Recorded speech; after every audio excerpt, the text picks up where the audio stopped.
you went for that long ass stint of time. Like, what was you doing? Like, what was going through your head? What was bothering you? If anything was bothering you, why you wasn't putting out music, man, for so long? I mean, you know, you gotta get your creative bag kind of figure out. And I was helping a lot of niggas. I was writing for a lot of niggas and doing a lot of background shit. You know what I mean? Mm-hmm. You know, getting the brand together. You know, niggas was trying to put like the street shit on me, and I couldn't do no fuck. Like I remember Nike came out. Can I say Nike? Yeah. Yeah, okay. I remember Nike came and hollered at me because you know I know y'all can't do certain things, say certain things because you'll get flagged and all that. But Nike tried to come holler at me, try to do something with me, and they was like, "Oh, he's too street."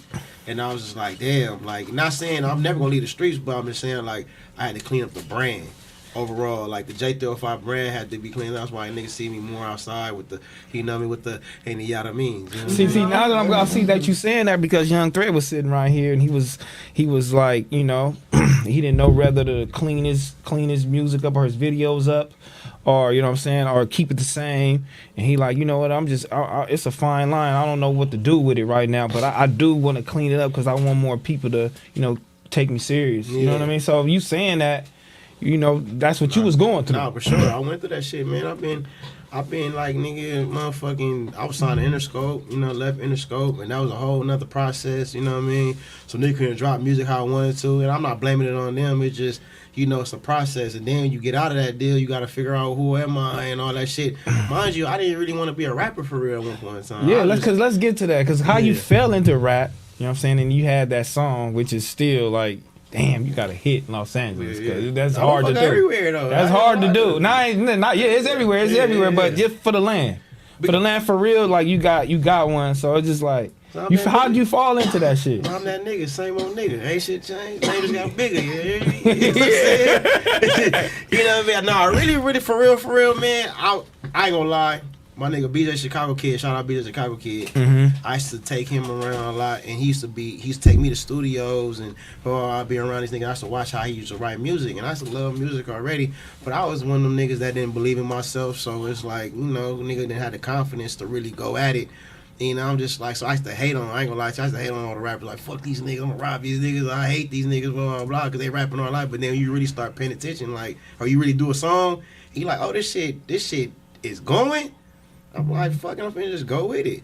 But in the process, that's another thing. I had to learn. You had to learn. I'm learning how to do music. I'm learning how to push it together. I'm learning the branding. I'm learning the business. It's a whole process, you know? My bad, they say you look like Drake Dad. Make sure y'all join the millions of fans that played on Underdog last year with the Pick'em game. You can win money by making sports picks. It's time to turn those takes into cash by going higher or lower on player stats like touchdowns, receiving yards, interceptions, and much more. You can win up to 1,000 times your money. Sign up now, deposit using promo code BOF, you already know, to get 1,000 in bonus cash and a free pick. Niggas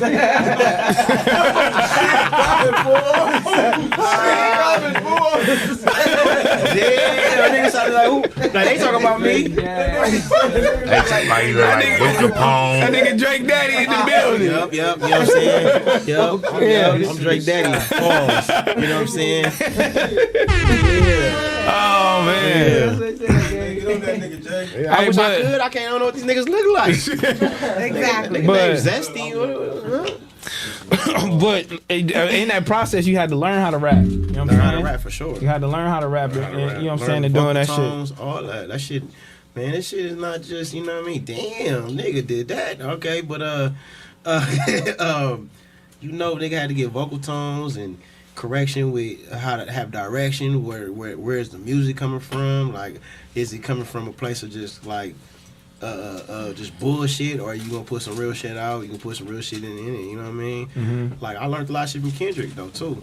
You know what I mean? When I was working on my album, when I was put on Interscope, that nigga Kendrick came in my studio, and I'm like, oh, I got the homie here, I'm gassed up now.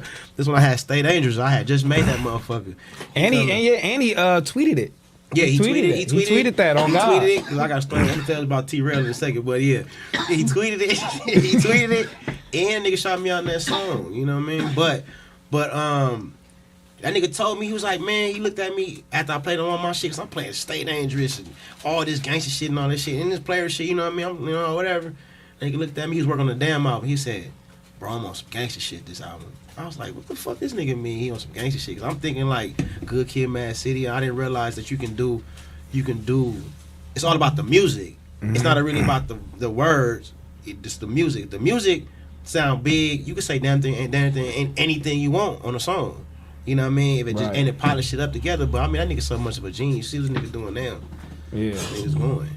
But I was gonna say how you say you wasn't gonna tweet it until you seen Kendrick and all them niggas tweet the album. He was like, I was a hater. I ain't gonna lie. Nigga, I'm gonna tweet it now. That nigga said that shit to me. I think I got the text message. I was on the phone.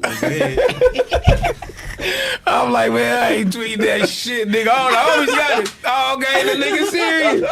I mean, that had to be like kind of, you know, like you had to get niggas to really actually take you serious, though. Nah, for You know what I'm sure. saying? That's kind of hard in itself too, because them niggas is really doing this shit. Yeah. And then you fall up into it. Then you got a song, and they like, nigga, you ain't taking this shit serious. Exactly. You know what I mean? But niggas falling through your studio session, shotting you out. That's big, though. Nah, for sure. You know for what I sure. mean? Nigga, like, a nigga know all the motherfucking, like, any artist you can think about that came out of LA or all the way around I done worked with. Like, I had songs with Travis Scott. I got What's on my album, you know, Taking Off Best. You want to go stream that.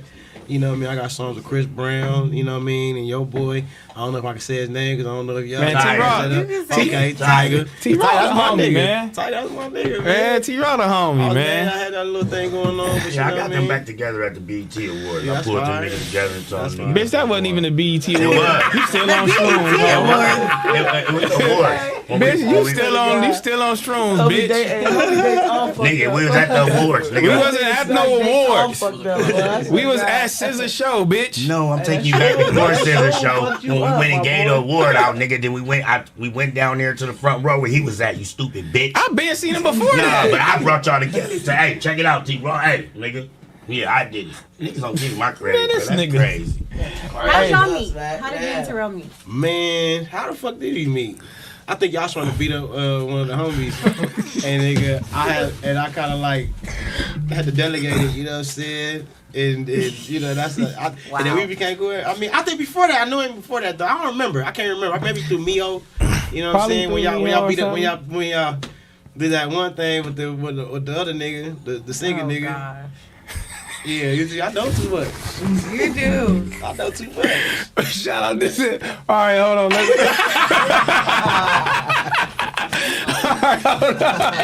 Oh no! All right, tell us, Mr. Man, how you meet Dom, man? Man, Dom, man, just me and I being that's some LA shit. Then like we started really going to Fairfax, and that's how we got tight. Yeah. You know what I mean? Niggas started leaving our side of town and going to Fairfax and, you know, fucking around over there. And then, you know, Dom was the rapper, you know what I mean? I was just a nigga that was just, you know, around trying to, you know, figure it out. But, you know, Dom Kennedy, man, the legend.